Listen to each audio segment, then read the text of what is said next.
estamos diante de uma segunda sessão em Apocalipse que foca essa realidade sobrenatural. E essa realidade sobrenatural, ela nos leva a ver que Cristo ele não só está cuidando da igreja, como ele está levando toda a igreja para a vitória. Como ele está fazendo isso, não é narrado em Apocalipse, porque isso pertence a Deus. Existem conhecimentos que sempre estarão na mão de Deus. Deus mostra como ele fará isso. Se ele quiser que se instaure uma perseguição no Brasil, para que todos os eleitos do Senhor sejam encontrados no meio da perseguição, ele o fará. Apocalipse nos mostra isso. É Deus andando no meio da igreja e o negócio está pegando. É crente morrendo, a gente sendo queimada, sendo cortada, destroçada. E nisso tudo, Deus está mostrando, olha, o caminho é esse para a redenção. O caminho é esse para a salvação. Mas não fique com medo. Deus está no controle de tudo. E aí nós podemos observar a questão que mais chama a atenção nos nossos dias, porque isso já deu livro, isso dá filme, em tudo que é canto, as pessoas falam a respeito do milênio. Porque a grande questão do Apocalipse é quando vai acontecer esse milênio, o que esse milênio representa para nós. E é interessante que, usualmente, o nosso contato com as doutrinas do milênio, elas sempre se resumem àquilo que nos leva a temer. Há pouco tempo mesmo, eu estava conversando com uma membra da nossa comunidade de Bethesda, e ela me contou que ela não conseguia dormir à noite. Ela dormia toda noite temerosa, por medo de, em algum momento, Cristo arrebatar sua igreja e ela ficar. E ela chegou em alguns momentos em que ela estava dormindo, aí o seu marido acordou, ele saiu e foi levar um lixo para fora, para colocar o lixo lá de fora. Enquanto ele estava fazendo isso, ela acordou, ela não viu seu marido, ela chamou umas 3 vezes ele, não ouviu, aí ela levantou, saiu procurando pela casa, procurou, achou. Rapaz, o sentimento que ela sentiu foi tão ruim, ela começou a chorar, começou a pedir perdão, começou a ficar toda angustiada. Eu fiquei, meu marido foi, eu fiquei, e agora o que eu vou fazer? De repente ele abre a porta, vê as prantos e fala: o que aconteceu? Aí eu, meu Deus, eu achei que você tinha ido de 2 em 1, ou nós 2 ficamos. Pode acontecer, né? Nós 2 ficamos e o resto foi. Gente, não dá. Não é isso, não é esse o propósito do Apocalipse. Você não tem que ter medo de ficar, a gente vai entender isso claramente. Porque existem linhas que falam a respeito do milênio, e usualmente essas linhas, elas utilizam literalismo como base. Então, quando a pessoa lê Apocalipse, ela lê de forma literal, ou seja, da forma como está escrito, na cronologia como está escrito, assim acontecerá. É interessante que, se você ler a Bíblia assim, você não encontrará só um milênio. Você vai encontrar 7 encarnações de Cristo, ou seja, se Cristo só veio uma vez, ainda tem 6. Rapaz, vai demorar. Não espere que você irá, porque vai demorar muito. Vai ter 2 vindas de Cristo Jesus, porque a Apocalipse narra que ele volta 2 vezes.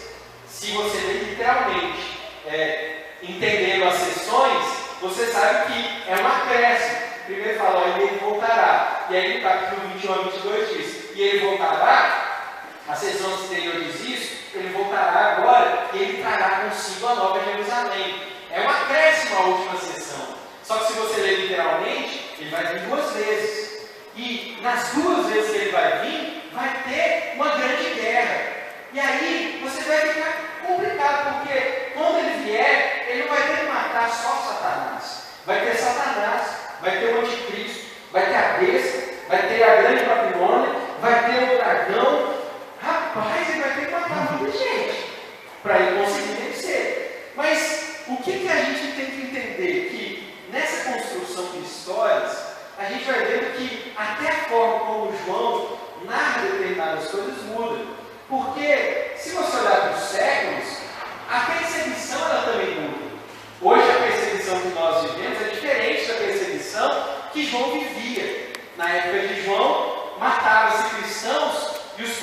usava em paus para iluminar as ruas. Você sair hoje aqui, você não verá isso. Em nenhum lugar do mundo, eu acho que você verá isso nos nossos dias. Mas isso quer dizer que não há perseguição? Não. Satanás continua perseguindo a igreja, só que de maneiras diferentes. Hoje, aqui no Brasil, é principalmente ideologicamente. Se você é cristão, você é burro, você é ignorante, você é preconceituoso, você odeia as pessoas que não são como você. Isso é uma forma de perseguição. Aqui, se você for para países muçulmanos, você pode ser morto por causa do Evangelho. Em outros países, você tem que usar roupas diferentes. Existem bairros piores onde cristãos podem viver. Alguns países do mundo, cristãos só podem cuidar de trabalhar como lixeiro ou como pessoas que trabalham na questão de esgotos. Ele limpa a determinadas coisas, esgotos, essas coisas assim. Em outras regiões, cristãos só podem cuidar de porcos e de vacas, mas de cavalos eles não têm honra para cuidar. São perseguições distintas. Você hoje não sofre isso aqui, mas em outros lugares isso acontece. Exatamente por isso que João ele vai mostrando que Satanás se apresenta de forma diferente. Uma hora ele vem como um dragão, outra hora ele vem como uma besta, outra hora ele vem como um homem da iniquidade, outra hora ele vem como um anticristo. São perseguições distintas que são impostas sobre a igreja. Mas é interessante que na cultura, na filosofia, exatamente isso, é cultura, é filosofia, é religião que se impõe, é como a sociedade vive. Isso tudo influencia na forma como Satanás perseguirá a igreja.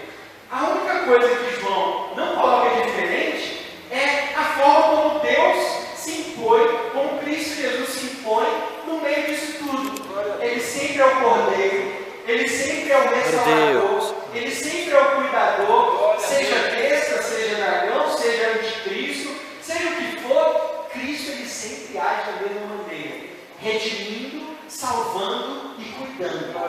Isso é a mensagem construída. Interessante, porém, é observar que, olhando dessa maneira para o Apocalipse, a perseguição ela já iniciou-se no dia anterior, inclusive, a quando João escreveu essa carta. E João escreveu essa carta exatamente para nos mostrar isso.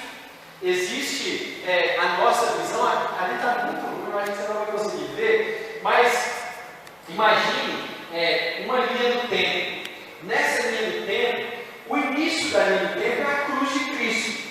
É quando Cristo foi morto e ali ele vence o pecado, ele vence o diabo e ele reina sobre as nações. Quando ele sobe para os céus, Cristo Jesus, ele não está esperando o trono de glória. Ele já se assentou no trono de glória. Ele subiu aos céus para isso. Ele é hoje o grande governador de toda a terra. Ele reina sobre toda a terra. Só que a história nos diz que, em determinado ponto, ele voltará.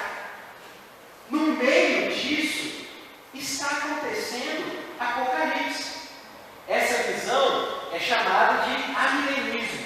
É uma visão que a nossa igreja ela entende como sendo a correta, e ela nos diz que não existirá um tempo onde essas coisas irão acontecer especificamente, mas elas já estão acontecendo no meio do cristianismo, a partir de Cristo Jesus. Então, João viveu isso. Homens como Agostinho, em todas as eras houveram homens que viveram isso. E a perseguição ela sempre foi instaurada. Existe, tirando o povo judeu, eu acho que até superou o povo judeu já, perseguição é sempre sobre cristãos. É que tem dois povos, né? O que tem herança, que a nossa herança é o povo judeu, e o povo que vem dessa herança, que é o povo cristão. São os dois povos que são perseguidos, e onde você for, vai haver perseguição sobre eles. E isso acontece por quê? Porque existe essa herança de perseguição contra aqueles que creem e vivem com Cristo Jesus. A história de Apocalipse narra isso. Ela narra que estamos próximos à volta do nosso Redentor. E quanto mais os dias passam, quanto mais as perseguições são impostas, temos que entender que mais próximos desse dia nós estamos. Nós ainda não precisamos esperar um milênio, que é o que muitas pessoas, principalmente o evangelicalismo pentecostal e neopentecostal, entende hoje. Eles esperam o reino de Cristo na terra. E é interessante que algumas das ondas que esperam esse milênio, elas esperam situações completamente irreais. Existe uma das visões pré-milenistas, que acredita que haverá um arrebatamento, e depois do arrebatamento haverá 1000 anos, para depois Cristo vir de novo e governar a terra. Eles acreditam que no meio desses 1000 anos, cristãos viverão como espíritos e a gente vai viver um negócio meio... Eu não sei nem definir isso, porque imagina a gente aqui conversando a respeito de Apocalipse, aí passam 2 espíritos conversando aqui. Não, oi, beleza? Você já foi salvo? Eu ainda não, estou vivo. Ainda estou tendo que morrer para poder... É um negócio complicado. É muito estranho. Isso acontece por causa do literalismo. Porque você lê Apocalipse entendendo que tudo aquilo vai acontecer daquele jeito. A gente tem que ler Apocalipse à luz de outros textos. E outros textos embaseiam o fato de que não existe a necessidade de ler Apocalipse de forma literal. Se Cristo Jesus vir e fala, eis que estou à porta e bato, ele está à porta, ou ele está mentindo. Se Cristo Jesus vir e fala, vigiai, porque o tempo está próximo, é porque o tempo está próximo, porque falta a volta do Redentor, ele está prestes a voltar. A gente não vai trabalhar isso também. Você pode ler livros que falam a respeito disso. Existe um livro que fala a respeito do milênio, ele chama-se O Milênio, ele é comercializado pela editora Vida Nova, e ele trata especificamente todos esses assuntos. É uma leitura bem desgastante e apresenta os defensores desses assuntos debatendo consigo. Um responde o outro, um escreve um argumento, manda para o outro responde. Exatamente. É uma leitura agradável, mas é bastante difícil. Mas eu recomendo que se você quiser saber melhor sobre isso, você também deva ler a respeito disso. Entretanto, o que nós vemos é que essa expectativa é que Cristo verdadeiramente volte e que nós possamos esperar de imediato que Ele realmente faça-se presente no meio de nós. Essa é a mensagem do livro do Apocalipse. Então, Apocalipse, de forma geral, ele é um livro orgânico, ele é um livro que tenta nos levar, ele tende a nos levar a uma compreensão de que Cristo Jesus está voltando. Essa é a mensagem. E que, quando Ele voltar, Ele voltará para governar toda a terra de forma visível. Isso já acontece. Algumas coisas têm que ser entendidas aqui. Muitas pessoas acreditam que acontecerá o governo de Cristo quando Ele voltar. Mas não. O que Apocalipse nos diz Ele já governa a terra. Ele já está governando a terra. Mas isso ainda não é visível aos homens que aqui vivem. Nós, se olharmos para os céus, não veremos o seu trono de glória. Mas isso não quer dizer que Ele não está sentado em seu trono de glória. Ele está, Ele governa sobre tudo e todos. E, inclusive, o nosso adversário, Satanás, ele já está subjugado por Ele. Então, não temam, mas tema a Cristo. Se fosse para você temer ao diabo, os salmos e os próprios apóstolos diriam, tema ao diabo, mas pelo contrário ele diz, tema a Deus. Amém. Porque Ele governa Deus. E Ele governa toda a sua criação.